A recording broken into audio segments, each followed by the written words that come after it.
السلام علیکم دوستو، آج ہم آپ کو بتائیں گے حجاج بن یوسف۔ روایت ہے کہ حجاج بن یوسف نے حج کیا۔ ایک شخص کے متعلق سنا جو بیت اللہ کے گرد زور زور سے تلبیہ کہہ رہا تھا، اور ان دنوں حجاج مکہ میں تھا۔ کہا کہ اس آدمی کو میرے پاس لے آؤ۔ چنانچہ حاضر کیا گیا۔ حجاج نے کہا تو کن لوگوں میں سے ہے؟ کہا مسلمانوں میں سے ہوں۔ کہا میں یہ نہیں پوچھتا۔ اس نے کہا پھر کیا پوچھتے ہو؟ کہا کہ کس ملک کا باشندہ ہے؟ کہا یمن کا۔ کہا محمد ابن یوسف کو، اور وہ حجاج کا بھائی تھا۔ تو نے کس حال پر چھوڑا؟ کہا اونچا موٹا تازہ عمدہ لباس پہننے والا، سواری کرنے والا، شہر کے اندر باہر آنے جانے والا۔ حجاج نے کہا میں یہ نہیں پوچھتا۔ کہا پھر کیا پوچھتے ہو؟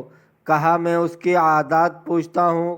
کہا نہایت ظالم جابر لوگ کا مطیع، خدا کا نافرمان ہے۔ حجاج نے کہا تو نے ایسی سخت کلامی کیوں کی، حالانکہ اس کا رشتہ میرے ساتھ جانتا ہے؟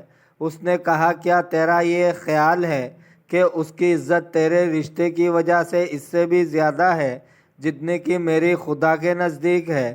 میرے تعلق کی وجہ سے کیوں کر میں اس وقت اس کی مکان پر آیا ہوں اور اس کے نبی کی تصدیق کرتا ہوں، یا یہ کہا کہ میں اس کے مکان کی زیارت کو آیا ہوں، اس کا فرض ادا کر رہا ہوں اور اس کے دین کی اتباع کر رہا ہوں؟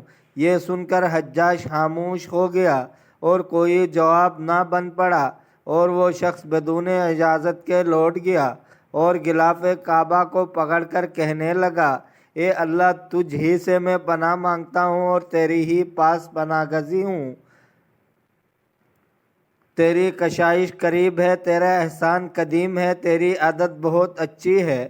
دوستو، اگر آپ کو ویڈیو اچھی لگی ہے تو لائک کرے، چینل کو سبسکرائب کرے، اپنے بہت سارے خیال رکھیے گا۔ ملتے ہیں اگلے ویڈیو میں۔ اللہ حافظ۔